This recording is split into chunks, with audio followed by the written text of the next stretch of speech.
اس کے اوپر بعض اوقات لوگ وسوسے کا شکار ہوتے ہیں کہ جی یہ کون سا قرآن حدیث کا مسئلہ ہے کہ ہم نے کسی کے ساتھ عہد کیا تو توڑ دیا، یا کسی ہم نے امپلائر کے ساتھ ایک امپلائی کا یعنی روزگار دینے والے کے ساتھ ایک ملازم شخص کا کوئی معاہدہ تھا کہ بھئی تم نے پارٹ ٹائم دوسری نوکری نہیں کرنی، جس طرح سرکاری جاب میں یہی ہے کہ آپ پارٹ ٹائم کوئی نوکری نہیں کر سکتے. اب 24 گھنٹے سرکار کے ملازم ہیں، اگرچہ 8 گھنٹے آپ دیتے ہیں، آفیسرز تو ایٹ لیسٹ پارٹ ٹائم بھی آن ڈیوٹی ہر وقت بلائے جا سکتے ہیں. ہمارے جو ایٹ لیسٹ جو ڈیفنس کی آرگنائزیشنز ہیں ان کے تو جو کارڈز ہیں ان کے اوپر لکھا ہوتا ہے اسینشل سروسز، کرفیو کے دوران بھی وہ نکل سکتے ہیں. ظاہر جنگ میں کرفیو لگا ہوا ہے، اور ڈیفنس سے ریلیٹڈ جتنے لوگ ہیں جنہوں نے اسلحہ چلانا ہے یا ان چیزوں کو دیکھتے ہیں تو ان کا تو گھروں سے نکلنا مجبوری ہے. تو ہمارے کارڈز کے اوپر بھی یہ لکھا ہوتا ہے، چاہے ہم ڈیوٹی پہ ہوں چاہے ہم ریٹائرمنٹ لے لیں، وہ کارڈ اسی طریقے سے ویلڈ ہوتا ہے. اسینشل سروسز ہیں، ضروری سروسز ہیں، دینی پڑ جاتی ہے. تو اب گورنمنٹ ملازم پارٹ ٹائم جاب نہیں کر سکتا، ہاں ریٹائرمنٹ کے بعد کر سکتا ہے، ڈیورنگ جاب نہیں کر سکتا. تو اب وہ جو اس طریقے سے کر رہا ہے وہ حرام کر رہا ہے. البتہ بعض اوقات ہمارے آفیسز میں جس طرح یہ ہے کہ پارٹ ٹائم آپ جاب کر سکتے ہیں اگر آپ ٹیچر ہیں، لیکن 33% اپنی انکم کا گورنمنٹ کے کھاتے میں شامل کریں گے. تو ہمارے کئی ساتھ کے لوگ تھے جو یونیورسٹیز میں لیکچرز دیتے تھے، اس سے جو ان کو انکم ہوتی تھی اس کا 33% گورنمنٹ کے فنڈ میں اور باقی وہ اپنی جیب میں ڈالتے تھے. لیکن وہ ہوتا پارٹ ٹائم تھا، یہ نہیں تھا کہ وہ دفتر کی ڈیوٹیاں جو ہیں اس کے اندر جو ہے وہ کمپرومائز ہو رہی ہوں، نہیں. تو یہ معاملات الگ ہیں. تو ان ساری باتوں کے اوپر یہ کہنا کہ یہ کوئی قرآن و حدیث نہیں، سرکار قرآن و حدیث ہے. سورہ بنی اسرائیل میں جو اللہ تعالیٰ نے 10 کمانڈمنٹس نازل فرمائی ہیں ان میں سے ایک کمانڈ یہ ہے وَأَوْفُوا بِالْعَهْدِ، اور عہد کو پورا کرو، بے شک عہد کے بارے میں تم سے سوال ہوگا قیامت کے دن. اور مسند احمد کی حدیث کہ نبی صلی اللہ علیہ وآلہ وسلم نے فرمایا جو شخص اپنا عہد پورا نہیں کرتا اس کا کوئی دین نہیں ہے. اور بخاری اور مسلم دونوں میں حدیث کے منافق کی 4 نشانیاں، چاروں پائی جاتی ہوں تو پکا منافق ہے، ایک بھی پائی جاتی ہو تو کسی نہ کسی درجے نفاق کے اوپر وہ ہے. اس میں بات کرے گا تو جھوٹ بولے گا، عہد کرے گا توڑ دے گا، جھگڑا ہوگا تو گالی گلوچ کے اوپر اتر آئے گا. اور یہ آپ کو اکثر لوگوں میں نظر آتا ہے، لیکن ہم انہیں کیا کہتے ہیں؟ یہ اعتقاداً منافق نہیں ہے، یہ عملاً منافق ہے.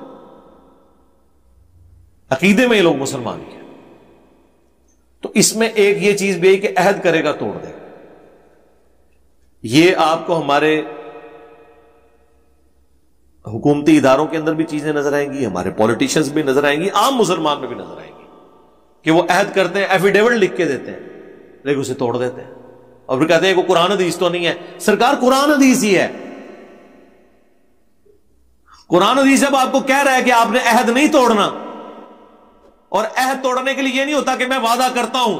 لوگ یہ بھی سمجھتے ہیں جی میں نے آپ سے کہا ضرور تھا، وعدہ نہیں کیا تھا. پتہ نہیں کتوں گل کٹی ہے بھئی. جب میں آپ سے کہتا ہوں کہ میں منگل کے دن فلاں جگہ پہ آپ سے فلاں جگہ ملوں گا تو اس کا مطلب ہے میں نے آپ سے وعدہ کیا.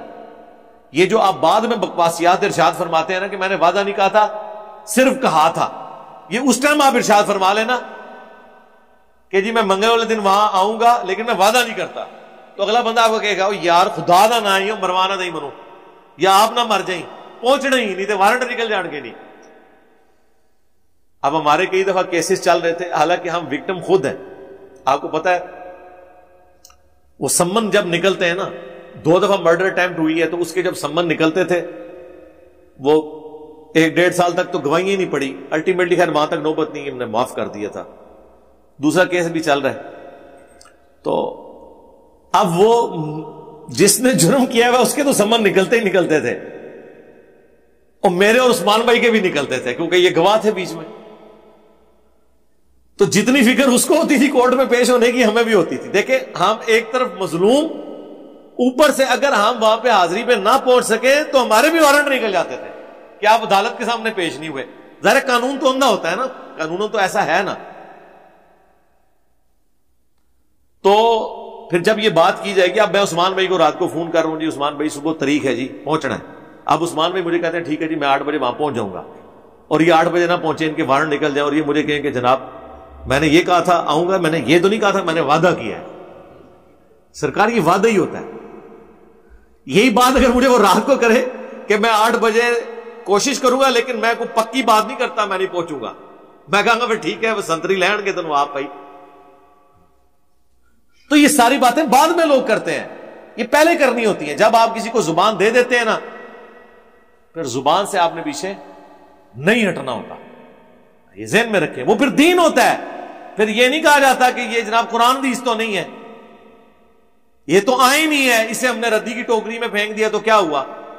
بھئی جب آپ نے آئین کی وفاداری کا حلف اٹھا لیا نا کاکول اکیڈمی میں کہ میں سیاست میں حصہ نہیں لوں گا، تو اب کسی فوجی کا کام یہ نہیں ہے کہ وہ پالیٹکس میں حصہ لے اپنی جاب کے دوران.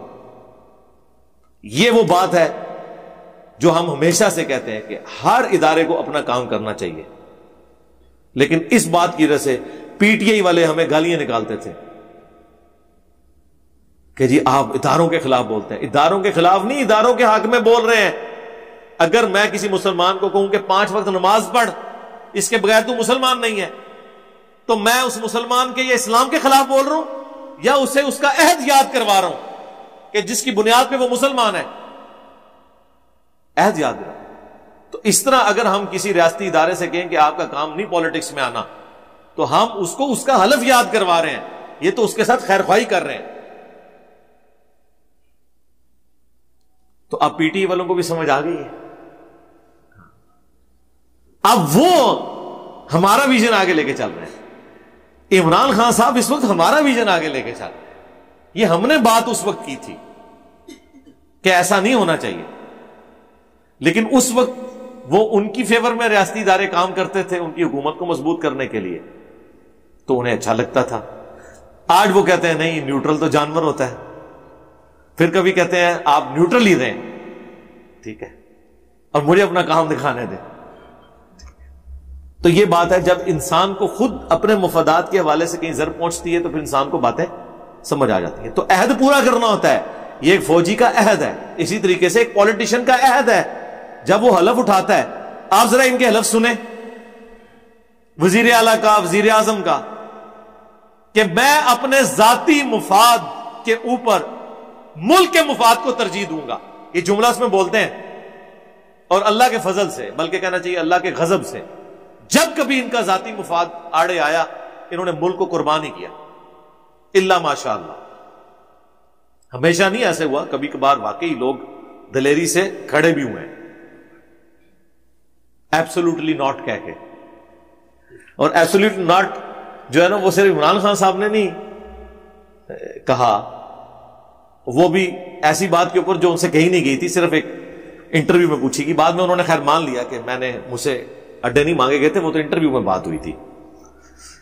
تو اس سے پہلے بے نظیر نے بھی ایبسولوٹلی ناٹ کہا. پاکستان کا سارا میزائل پروگرام اس کا صدقہ جاریہ بے نظیر کے حق میں ہے. اس نے اپنی لائف سٹیک پہ لگا کے یہ سارے معاملات کیے. اب چونکہ میرا تعلق ایک سینسٹیو آرگنائزیشن سے، اس لیے میں اس سے آگے ڈسکلوز نہیں کر سکتا. البتہ نیٹ کے اوپر وہ پوری تفصیلات موجود ہیں کس طریقے سے پاکستان میں ٹیکنالوجی ٹرانسفر ہوئی ہے. اسی طریقے سے اس سے پہلے نواز شریف صاحب نے جب اٹامک بلاسٹ کیے تھے اس وقت انہوں نے بھی امریکہ کو ایبسولوٹلی ناٹ کہا. اس سے پہلے ضیاء الحق صاحب نے، اس سے پہلے ذوالفقار علی بھٹو جنہوں نے بنیاد رکھی.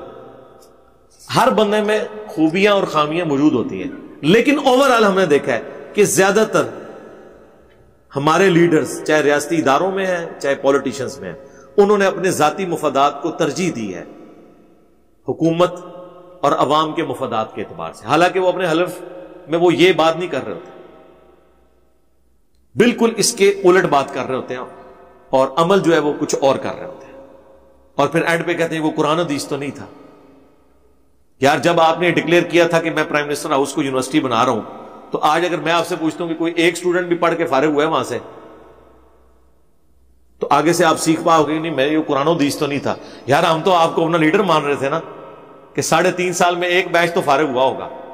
یہ صرف علامتی آپ نے ڈکلیئر کیا. گورنر ہاؤس گرا کے آپ نے وہ بچوں کے کھیلنے کے وہاں پہ گراؤنڈ بنانے تھے، کوئی ایک گراؤنڈ بنایا. کل میں سن رہا تھا وہ پرائم منسٹر صاحب ایکس ہمارے دیر میں تھے، وہاں وہ کہہ رہے تھے کہ میں وزیر اعلیٰ سے کہتا ہوں یہ پہاڑ گرا کے نا یہاں ایک کھیلنے کے لیے گراؤنڈ بنائے. سرکار 3.5 سال آپ رہے ہیں, کتنے گراؤنڈ آپ نے بنائے ہیں؟ اب تو آپ رہے بھی نہیں ہیں, پھر آپ کو وہی گراؤنڈ یاد آنا شروع ہو گئے. تو وہی بات ہے کہ آپ دعوے ضرور کرتے ہیں لیکن اس کے اوپر آپ عمل نہیں کرتے.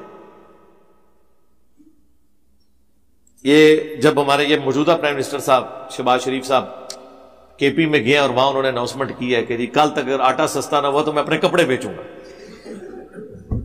تو ہمیں تو نہیں, ہم نے تو وہ خریدنے تھے کپڑے. خیر ہم تو خرید بھی نہیں سکتے, وہ تو ملک ریاض صاحب ہی خرید سکتے ہیں کہ وہ کسی پرائم منسٹر کی قمیض یا پینٹ کی جو قیمت کروڑوں میں لگا دیں.